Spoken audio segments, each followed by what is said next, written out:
আসসালামু আলাইকুম বন্ধুরা, কুয়াকাটা ভ্রমণের ভ্রমণ অভিজ্ঞতা থেকে অজানা সব তথ্য আজকে আপনাদেরকে জানাবো এবং দেখাবো। মিনাস দেখ নাম্বার আমারটাই 22-এ দিয়ে দিস, ঠিক আছে? 12,000 টাকা না তোর বাবা তোর অ্যাকাউন্ট জনতায় নাই, নাইলে আজকে আমি দেখ মিনাস, তোর দ্বারা কিছু হবে না, ওর কাছে টাকা লাগবে। আমাদের মাছ এসে গেছে। তো বন্ধুরা, সমুদ্রের বিভিন্ন পয়েন্টে আমরা ঘুরতে থাকি, ফিশ ফ্রাই খাই, তারপর আমরা চলে যাই গঙ্গামতি। বিভিন্ন পয়েন্টে ঘুরতে শুরু করি, গঙ্গামতির চর, সমুদ্র তীর এবং সেই সঙ্গে আরও যেসব জায়গা। আমরা বিআরটিসি বাসে করে বরিশাল থেকে চলে আসি কুয়াকাটা সমুদ্র সৈকতে, সেখানে সেরে নেই ব্রেকফাস্টটা ছিল পরোটা, ডাল, ডিম ভাজি এবং সেই সঙ্গে ছিল শুটকি ভর্তা। আর তার একটু বাদেই আমরা কিন্তু বিচে চলে আসি এবং বিচের যে সৌন্দর্য সেটি আমরা উপভোগ করতে থাকি। অনেক সুন্দর একটি পরিবেশ এখানে আমরা পেয়ে যাই, আর এই সৌন্দর্যের মাঝে নিজেদেরকে আমরা হারিয়ে ফেলি। আর সমুদ্রে আসলে কিন্তু আপনার মনটা অনেক ভালো হয়ে যাবে এবং যখন আপনি বোরিং লাগবে, চাকরি সংসার সব কিছু ফেলে আপনার কিন্তু চলে আসতে ইচ্ছে করবে এই রকম সমুদ্র তীরে। এখানে আবিদ ভাই আর আমাদের নাইমকে দেখা যাচ্ছে, খুবই সুন্দর একটি পরিবেশ, তারা কিন্তু মন ভরে উপভোগ করছে গঙ্গামতির চরের অভিমুখে। এই দিকে কিন্তু আবিদ ভাই আর আমি সকালবেলা রওনা করে দেই।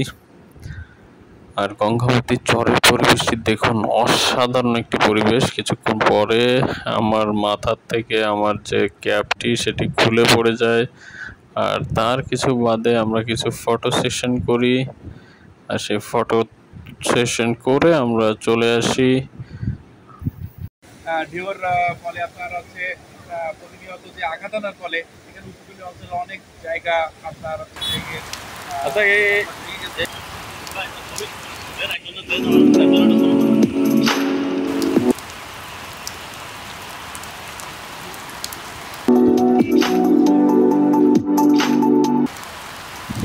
তো ঘন্টা প্রতি 30 টাকা করে আমরা এই ধরনের ছাতা বেঞ্চের উপর বসে থাকি কিছু সময়, আর বাকি সময় আমরা সমুদ্রে গোসল করি।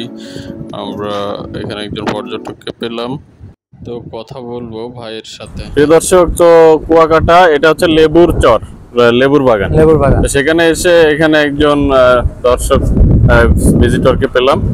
তো উনি ভাই কোথা থেকে আসছেন আপনি? আমার বাসা শিবচর মাদারীপুর থেকে ভাইয়া আসছেন। ভাইয়া কেমন লাগছে? How was the feelings so good, but weather issue আছে একটু।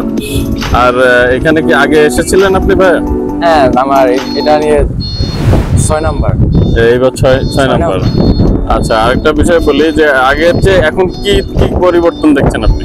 আগের থেকে সবকিছুই মোটামুটি অনেক পরিবর্তন। আচ্ছা, কি পরিবর্তন কিছু শুনতে পারবেন? যেরকম এখান দিয়ে রাস্তা এখন কাজ চলতেছে, এই কারণে আসার সময় দেখা যায় যে অনেক ভোগান্তিতে পড়তে হয়। আগে এরকম পরিবেশ ছিল না, আগে পরিবেশটা অনেক মোটামুটি ভালো ছিল। তো এখানে একজন বিপদগ্রস্ত ভ্যান চালকের ভ্যানটি আমরা ঠেলে দেই। উদ্যোগটি নাইম আর আমি প্রথমে নেই, পরে অন্য ভাইরা আমাদের সাথে যোগ দেন। এখানে দেখুন বিভিন্ন মাছের দাম দর আমি কিন্তু দিয়ে দিয়েছি, আপনারা এইখান থেকে এই দামগুলো দেখে নিতে পারবেন, তাহলে সহজ হবে আপনাদের জন্য বার্গেনিং করা। তা নাহলে কিন্তু আপনাদের পকেট কেটে দেবে, অনেক বেশি টাকা নিয়ে নেবে এই মাছ ব্যবসায়ীরা, কারণ তারা যার কাছ থেকে যা দাম নিয়ে পারে, কোনো ফিক্সড রেট কিন্তু তাদের নাই।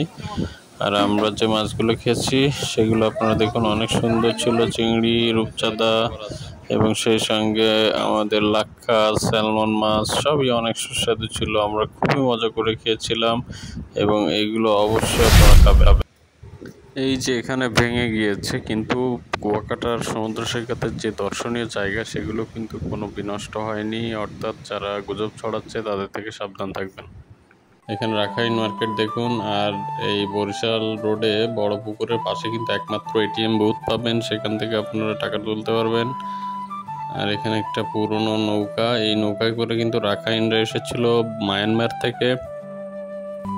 এবং এই ব্যাপারে কিন্তু এখানে অনেক তথ্য আছে। ওই যে ছেলেটাকে দেখতে পাচ্ছেন, ওই ছেলেটা এখন দায়িত্বে আছে আউটসোর্সিং এর। এই যে আবিদ ভাই দেখা যাচ্ছে, আবিদ ভাইয়ের আমি কিন্তু সকালবেলা গঙ্গামতী চরে যাওয়ার আগে এই জায়গাটা আমরা ঘুরে যাই। আর এই যে গঙ্গামতী চর অনেক সুন্দর একটি পরিবেশ। তো গঙ্গামতী চরে আপনারা কিন্তু আসবেন। এই জায়গাটা সবচেয়ে ভালো লেগেছে আমার লেবুর বনে যেখানে আপনাদেরকে দেখালাম, তার চেয়েও আমার কিন্তু এই গঙ্গামতীর চরটা বেশি ভালো লেগেছে, কারণ এখানকার পরিবেশটা অনেক শান্ত। এই নদীটা পার হয়ে ওই পাশে গেলে কিন্তু কাউয়ার চর, তো কাউয়ার চরে আমরা যাই নাই। পরবর্তী ভ্রমণে কিন্তু অবশ্যই আমার কাউয়ার চরে যাওয়ার প্ল্যান রয়েছে। আর এরকম শান্ত সমুদ্রের তীরে দাঁড়িয়ে থাকতেও অনেক সুন্দর লাগে। আর রাখাইন মার্কেটটা হচ্ছে এখানে। সকলকে অনেক অনেক ধন্যবাদ। পর্যটক একটু কম রয়েছে এই সময়টাতে, অনেক ধন্যবাদ। আমরা ফিরি এবং ফেরার পথে কিন্তু আমরা এই যে নতুন সেনানিবাসটা দেখতে পাই। আর সকলের জন্য অনেক অনেক শুভকামনা, দোয়া। আল্লাহ হাফেজ। সকলে ভালো থাকবেন। ইউটিউব চ্যানেলটি সাবস্ক্রাইব করবেন। ভালো থাকবেন। আল্লাহ হাফেজ।